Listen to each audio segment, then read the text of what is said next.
Class 7 chapter 6 अनुपात एवं समानुपात। अनुपात एवं समानुपात के बारे में इनके पहले वीडियो में मैंने अपलोड कर दिया, जो अनुपात के बारे में बिल्कुल डिटेल से मैंने समझा दिया है। उसके अलावा 1 से लेकर के 2 नंबर तक मैंने उनका हल भी कर दिया है, तो आप प्ले लिस्ट में देख सकते हैं। तो जो है आज 3, 4 और 5 हल करता हूं। तो चूंकि प्रश्न वाले 6.1 1 और 2 मैंने इसके पहले वीडियो को अपलोड कर दिया है, जो आप देख सकते हैं प्लेलिस्ट में। अगर नहीं देखें तो देख लीजिएगा। इस दोनों को देखने के बाद बिल्कुल आसानी से आपको अनुपात के बारे में बिल्कुल समझ में आ जाएगा। अगर आप 1 से लेकर के 5, 6, 7 किसी भी चैप्टर में अनुपात के बारे में नहीं जानते हैं, लेकिन इस चैप्टर में अगर पढ़ेंगे तो बिल्कुल समझेंगे, क्योंकि मैं एकदम बारीकी से बताया हूँ, छोटा से एकदम बड़ा तक। तो चलिए 3 नंबर और 3, 4 और 5 क्वेश्चन मैंने दिखा दिया। अब इसे कॉपी में हल करते हैं। तो प्रश्न वाले 6.1 का 3 नंबर, ललिता की वर्तमान आयु 12 वर्ष है तथा तनु की वर्तमान आयु 18 वर्ष है, तो निम्नलिखित का अनुपात ज्ञात करना। तो इसका अनुपात ज्ञात करने के लिए कह रहा है। अनुपात के बारे में मैंने तो बता ही दिया कि डिटेल आप इसके पहले वीडियो में देख सकते हैं। उसके बाद ही आप इस वीडियो को देखिएगा ताकि आपको पूरा अनुपात समझ में आ जाएगा। उसके बाद 3, 4 नंबर ये भी आपको बिल्कुल समझ में आ जाएगा। तो चलिए मैं इसे बना देता हूं। ललिता की वर्तमान आयु कितना है? 15 वर्ष तथा तनु की वर्तमान आयु 18 वर्ष है, तो निम्नलिखित का अनुपात ज्ञात कीजिए। 1 नंबर जो कह रहा है कि ललिता की वर्तमान आयु का तनु की वर्तमान आयु से, तो यहां पर देखिए ललिता का वर्तमान आयु, तो वर्तमान आयु कितना है? 12 तथा तनु का वर्तमान आयु कितना? 8 वर्ष है। तो हम इसको लिख सकते हैं इस प्रकार, हल करते हैं। ललिता की वर्तमान आयु तथा तनु की वर्तमान आयु का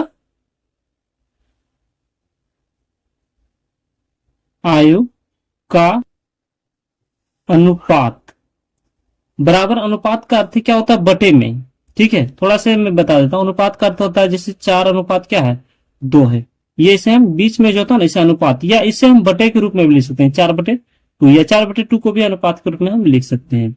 तो चलिए यहां पर जो कह रहा है कि पहले किसका कह रहा है? ललिता की। ललिता का आयु कितना है? 12 वर्ष तथा तनु के 8 वर्ष। चलिए अब जो कटेगा तो इसे हम कटा देंगे। चलिए 4 का पढ़ा में 2 से और 4 का पढ़ा में 3 से।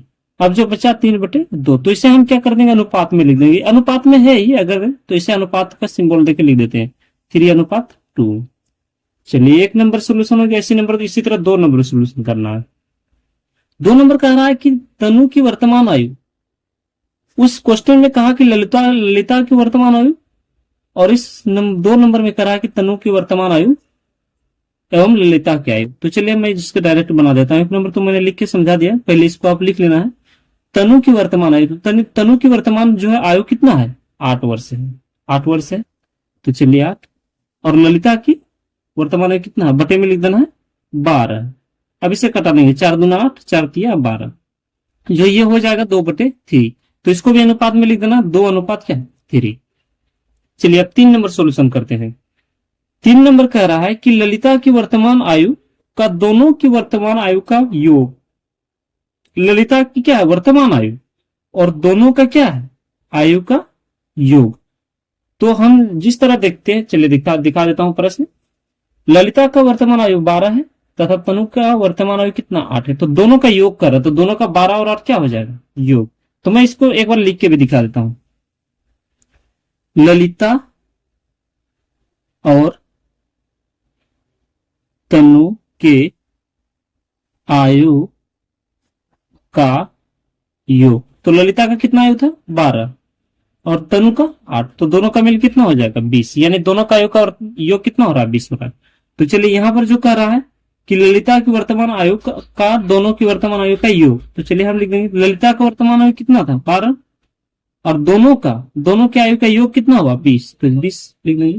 चलिए इसे कटा देते हैं, 4 किया 12, 4×5 20, तो हो जाएगा 3/5। तो इसे हम अनुपात में लिख देंगे, तो अनुपात में 3:5, जो इस प्रकार इसे लिख देंगे।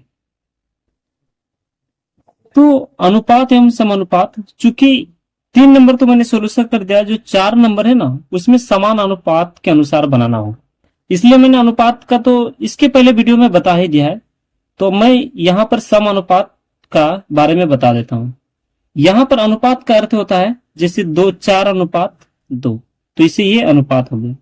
लेकिन यहीं पर सम अनुपात ये अनुपात हो गया, समझ लीजिए इसको अनुपात कहेंगे, ठीक है। किसी भी दो संख्याओं को तुलना करना को क्या कहते हैं, अनुपात कहते हैं। तो हम अब सम अनुपात के बारे में जानेंगे। जब दो अनुपात आपस में बराबर हो तो उसे समानुपात कहा जाता है। यहां पर यह कह रहा है कि जब दो अनुपात आपस में बराबर हो तो उसे समानुपात कहा जाता है। जैसे मैं उदाहरण के तौर पर किताब से ही लिया हूं, किताब से ही लिया गया है, तो चलिए उदाहरण के तौर पर मैं इसे बना के दिखा देता हूं। यहां बोल रहा है कि यदि 2 पेंसिल का मूल्य 6 रुपया है और 5 कटर का मूल्य 15 रुपया है, तो इन वस्तुओं की संख्या का अनुपात तथा उन दोनों की कीमतों का अनुपात समानुपात में दिखाइए। समानुपात में करके क्या बोल रहा, दिखाने के लिए। तो हम सबसे पहले क्या करेंगे, यहां पर बोल रहा 2 पेंसिल का मूल्य कितना है, 6 है। हम समानुपात का अर्थ होता है जैसे यहाँ 2 पेंसिल है और यहाँ पर 5 कटर है, इन दोनों का अनुपात निकाल लेंगे एक में, और एक में क्या करेंगे, जैसे उसका मूल्य कितना है, 6 है, और कटर का मूल्य कितना है, 15 है, इसको अलग लिख लेंगे। दोनों को निकालने के बाद हम क्या करेंगे, इसे समानुपात में दिखाएंगे। तो चलिए दिखा देते हैं, जैसे इसको हल करते हैं। यहां पर बोल रहा है कि पेंसिल, तो चलिए पेंसिल और ये पेंसिल है और कटर, तो हम दोनों का लिखते हैं पेंसिल और कटर का। तो पेंसिल और कटर की संख्याओं का अनुपात हम पहले निकाल लेते हैं, ठीक है। संख्याओं का अनुपात, तो पेंसिल का मूल्य कितना, पेंसिल 2 पेंसिल है तो 2, और कटर कितना है, 5। इसको अनुपात में आप लिख दीजिए 2:5, ठीक है। इसी प्रकार अब है कि दोनों का मूल्य है, पेंसिल का मूल्य 6 रुपया है और कटर का मूल्य 15 है, तो यहां पर और लिख दीजिए बीच में, और पेंसिल और कटर के मूल्यों का अनुपात। तो पेंसिल का मूल्य कितना था, 6 रुपया, तो 6 लिख दीजिए, और कटर का मूल्य कितना था, 15 रुपया, चूंकि 15 यहां पर है, मैंने मिस्टेक किया, 15 रुपया, तो इसको भी अनुपात में कर देंगे, 6:15। अब हमें क्या करना है कि इन दोनों का समानुपात दिखाना है। तो चलिए मैं इसको समानुपात में दिखा रहा हूं।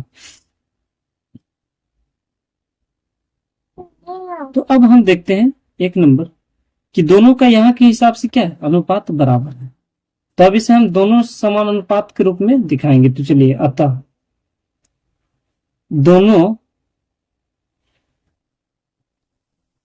अनुपात समान अनुपात में है, क्योंकि हमको बोला था कि समान अनुपात करके दिखाइए। अब इसे हम लिख देंगे, जैसे यहां पर कितना है, 2 अनुपात कितना है, 5 है, पहले बटे के रूप में लिख देते हैं, जिस 2 बटे कितना था, 5, और बराबर कितना है इधर का, 6/5, ठीक है।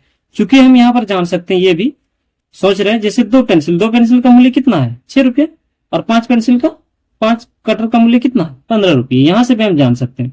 तो इसे या हम क्या करेंगे कि अनुपात में लिख देंगे। हम इसको इस अनुपात में भी लिख सकते हैं, 2/5, और समान अनुपात का जो चिन्ह होता है वो अनुपात का जैसे 2 चिन्ह होता है ना, तो समान अनुपात का 4 चिन्ह होता है। 2 बार क्या करना, अनुपात को लिख देना, उसके बाद हम 6:15, इसको आप समान अनुपात कहिए या बराबर कहिए, दोनों इसका एक ही अर्थ होता है। अब इसे हम क्या करेंगे, इसे लिख सकते हैं इस प्रकार, समानुपात को 2 समानुपात क्या, 2:5, और यहां पर बीच में समानुपात का चिन्ह दे देंगे, और 6 अनुपात क्या लिखते हैं, 15। तो यही क्या हुआ, समान अनुपात हुआ। तो चलिए इसी के माध्यम से 3 और 4 नंबर जो क्वेश्चन सॉल्यूशन होगा, इसलिए मैंने थोड़ा इसके आपको दिखाने का प्रयास किया, जो आपको बहुत ही आसानी से समझ में आएगा। तो चलिए 4 नंबर जो क्वेश्चन हल करते हैं। बिजली का एक खंभा 28 मीटर ऊंचा है और उसकी छाया 16 मीटर है, तो समान स्थिति में उस पेड़ की ऊंचाई ज्ञात कीजिए जिसकी छाया 16 मीटर है। यहां पर कह रहा है कि एक जो बिजली का खंभा है वो 28 मीटर है और उसकी जो छाया 16 मीटर है। बाद में कह रहा है कि समान स्थिति में पेड़ की ऊंचाई ज्ञात कीजिए। एक पेड़ है जिसकी छाया क्या दिया हुआ, 12 मीटर दिया हुआ, लेकिन इसका ऊंचाई नहीं दिया हुआ, तो इसका क्या करना, ऊंचाई निकालना। तो चलिए इसको हल करते हैं। समानुपात के नियम के अनुसार समानुपात चूंकि बनेगा 4 दिया हुआ ना, एक एक दो और एक तो क्या मानना पड़ेगा, तो 4 यहाँ पर संख्या दिया हुआ, इसलिए ये समानुपात होगा। ठीक, समानुपात के नियम अनुसार जो सोल्यूशन करना है, तो यहाँ बिजली की खंभा का अनुपात हम लिखते हैं। यहां पर सबसे पहले हम क्या करते हैं, थोड़ा सा मिस्टेक हो गया, चलिए मैं लिख देता हूं। जैसे बिजली का खंभा का अनुपात लिख देते हैं। बिजली के खंभा का अनुपात बराबर क्या हो जाएगा, पेड़ का अनुपात। ठीक है, पेड़ का अनुपात। अब हम जानते हैं कि बिजली का खंभा कितना था, 28 मीटर ना, 28 मीटर हम लिख देंगे। अब जो है हम जानते कि इसमें कितना छाया जो है कितना मीटर था, 16 मीटर, तो अनुपात देके क्या कर दिए, 16 मीटर लिख दिए। यहाँ पर समान अनुपात का नियम जो कह रहा, तो हम क्या करेंगे, समान अनुपात का चिन्ह दे देंगे। उसके बाद में क्या बोल रहा, समान स्थिति में उस पेड़ की ऊंचाई ज्ञात कीजिए जिसकी छाया कितना दिया हुआ, छाया तो दिया हुआ, पहले यहाँ पर बिजली का खंभा है, तो यहाँ पर क्या पेड़ का ऊंचाई, तो पेड़ का ऊंचाई नहीं दिया हुआ, तो यहाँ पर क्या मान लेंगे x, और इसकी छाया कितना है, 12। चलिए अब इसे सोल्यूशन कर देते हैं।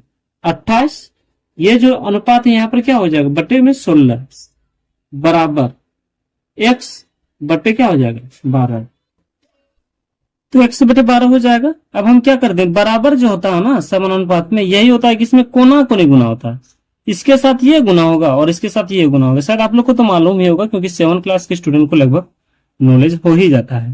तो चलिए कोना कोनी गुना कर देंगे। 16 पहले हम क्या करते हैं, किसी को भी इसको गुना कर सकते हैं या इसको। तो चलिए चूंकि x हमको लेना, तो x इस बार में रखेंगे, तो इसलिए हम क्या करेंगे, 16 गुना x पहले कर देते हैं बराबर 28 गुना 12 हो जाएगा। ठीक है, अब हम क्या करेंगे, x बराबर क्या हो जाएगा, 28 गुना 12, और बटे में जो गुना में रहता है वो क्या चला जाता है, बराबर को इस पर बटे में होता है, तो चलिए बटे 4 चौके 16, 4 तिया 12, और 4 सत्ते क्या हो जाएगा, 28। अब x बराबर मेरा निकल जाएगा 7 तिया 21, x बराबर चूंकि मेरा निकल गया 21, तो हम पेड़ का अनुपात को क्या मान रहे थे, x, तो हमें यहाँ पर किसकी छाया निकालने के लिए बोल रहा था, किसकी ऊंचाई, पेड़ की ऊंचाई। तो अब हम जान गए कि 21, तो हम यहाँ पर लिख सकते हैं, अतः पेड़ की ऊंचाई बराबर कितना, 21 मीटर। ठीक है, अब 5 नंबर सोल्यूशन करते हैं। 5 नंबर कह रहा है कि एक कार 10 लीटर पेट्रोल में 100 किलोमीटर तय करती है, तो 15 लीटर पेट्रोल में कितनी दूरी तय करेगी। तो कितनी दूरी तय करेगी इसके बारे में हमें नहीं दिया गया, तो इसे मान भी सकते हैं, लेकिन चलिए इसे डायरेक्ट सोल्यूशन करते हैं। यहां पर लिख देते हैं समान अनुपात नियम से, समान अनुपात